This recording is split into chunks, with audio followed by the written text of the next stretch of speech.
Football fans, the EFL Cup Final is fast approaching. If you live under a rock and you missed it, Newcastle are going to take on Manchester United at Wembley. With both sides on course to get top four, one team is about to crown their solid start to the season with some silverware, and we think it might just be Eddie Howe's Newcastle. Join us today as we deep dive into why the Magpies are the favourites to win the EFL Cup Final, and stick around to the end, where we'll see why these two teams are more similar than you might think.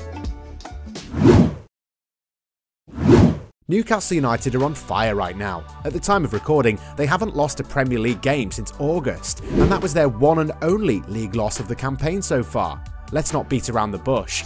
Their unreal form right now is immediately a reason to make them favourites. Morale's really high, and Eddie Howe's got Newcastle looking properly dangerous in attack. In the Premier League, they've scored 34 goals and got a goal difference of 22 at the time of recording. That's the third best in the league.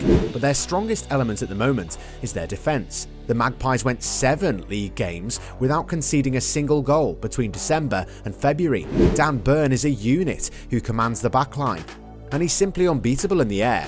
Kieran Trippier has been revolutionary at right back and has helped bring in the new era with some world-class crossing. He's helped out with 2 assists so far in the EFL Cup this season too. But we think that the man who deserves the most praise is Nick Pope. After joining from Burnley, the goalkeeper has been untouchable and has been by far the best goalie in the league, if not in Europe. He's conceded the least amount of goals in the Premier League this season. Pope also tops the charts for most clean sheets with 12. It's almost impossible to score past him at the moment. And even though Rashford is in incredible form, it's going to take something special to beat the Magpies number 1. With a defence that strong, that's got to help Newcastle as favourites, right football fans? However, as dangerous as they've been, there was a lot of concern that they'd be missing a key player for the final. Bruno Guimaraes was sent off in the second leg of the semi-final against Southampton. He took a chunk out of Samuel Edozie's ankle and went in with his studs up. The referee didn't seem too bothered at first, but VAR had a look, and upon closer inspection the Brazilian was shown a straight red. We think he was lucky to have not broken Edozie's ankle. Newcastle fans were fuming on Twitter, and all of the rival teams laughed in their misery. And there it is, the Brazilian who was given his marching orders. Everyone thought that Guimaraes would miss the final, but that's not the case. The rules have changed recently, and suspensions now carry over across domestic competitions. That means the midfielder missed 3 Premier League games instead, and now he's back and eligible to play in the final. That's amazing news, but not if you're a Manchester United fan. Guimaraes has been Newcastle's most creative player this season, topping their team for shot-creating actions with 2.67 per 90 minutes. That means for every game he plays, he creates at least 2 big chances. He's picked up 3 goals and 3 assists in the Premier League this season, and he's started in every EFL Cup game since the quarter-finals. We have no doubt that he'll start in the final too, and it'll be a huge boost in confidence for the Magpies as they get one of their best players back. Bruno at the edge of the area, goes for goal himself, and what a goal from Bruno! His second of the game. And speaking of a boost, Newcastle are going to be the much fresher team heading into the final. That's because they'll have tons of rest. The Magpies have an 8-day gap between a Premier League game against Liverpool and the EFL Cup Final, but the Red Devils, on the other hand, they'll play 3 days before the game in what could be an essential second leg against Barcelona in the Europa League. Imagine if they lose the first leg. They'll have to go full strength if they want any chance of staying in the Europa League, and it means they're definitely going to be tired ahead of the Cup Final. Erik Ten Hag might be forced to make a choice between continental glory and a clear shot at silverware. What would you pick the strongest team for, the Cup Final or the second leg? United have much better depth than Newcastle though, and even their rotated team would likely give them a good game. Even if it's not a major advantage, it's still at least a psychological edge that the Magpies have going into the final, and they're guaranteed to have some crazy support from their fans too.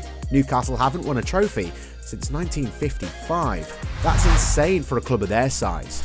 The EFL Cup Final is going to be their first Wembley appearance in this millennium, and they last played there in 1999. Trips like this haven't come often for Newcastle fans recently. The Toon Army are going to be singing all game long and long into the night if they can lift the trophy in London. Their away support is already one of the strongest in the league, and with all of the die-hard fans travelling down to Wembley, their chants are going to be deafening. I think that any player in the world would be motivated after hearing that. Plus, since it'll be the first trophy win in almost 70 years, every single player on the pitch for Newcastle would have the chance to go down in the history books. If they scored the winning goal, their name would be spoken in Newcastle folklore for years to come. We don't even think that Eddie Howe would need to motivate his team. For Manchester United, the EFL Cup Final is just another day at the office. They've won the competition 5 times already and won it just a few years ago in 2017. But Newcastle have never lifted that trophy. They were runners-up in 1976, but that's the best they've ever done. With the chance from the fans and the chance to make history, you'd surely be inspired to win that match, right, football fans? As strong as these two teams are, there are actually quite a lot of similarities between the two clubs. They share more than just a nickname, that's for sure.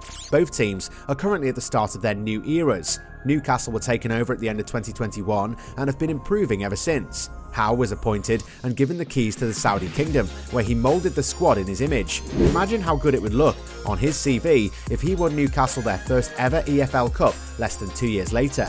Meanwhile, Erik Ten Hag was appointed in the summer. He's already steadied the ship at United and turned a banter midfield into one of the strongest units in Europe. He'd love to show the league that he means business by winning silverware just a few months into his reign, and it would certainly mark the beginning of his dynasty. But we think Newcastle have the upper hand here. Howe has been in charge longer and has had a few good transfer windows to bring in his style of players. He's really put his stamp on the team by bringing in solid defenders and drilling his counter-attacking tactics into his side. And it's all meshed nicely too. The dressing room at St James's Park is one of the funniest in the league. We've seen Dan Burn dancing and players laughing in behind-the-scenes clips. The only problem that we can see coming up for Newcastle is that Eddie Howe has never managed in a final before. But since everyone seems so happy to play for the manager, we don't think this will be a problem. We think that these players would genuinely die for Howe and trust his every decision on the pitch. Listening to him is clearly paying off, as they sit 4th in the Premier League at the time of recording. The EFL Cup Final is Howe's chance to finally complete his hero's journey. He was relegated with Bournemouth in 2020 and resigned from the job just days later. And when he was appointed by Newcastle in November 2021, many people thought that it was unambitious or that he wasn't the right person for the job. Imagine what those haters will say if he manages to win silverware already. It won't be an easy feat, and Erik Ten Hag knows what he's doing in these big deciding matches. He won 2 KNVB Cups with Ajax and also a Johan Cruyff Shield. Even though his side were by far the biggest team in the country, it's still a big achievement to win 3 trophies in such a short amount of time. But you could argue that this is his first major final too, and definitely the first final where he doesn't go in as the favourites. Newcastle have everything to play for, and we think a combination of their red-hot form, high motivation and fixture run-up just tips them over the edge to make them favourites. It'll be a close game though, and we'll definitely be watching. Who do you think will win, football fans? Let us know in the comments.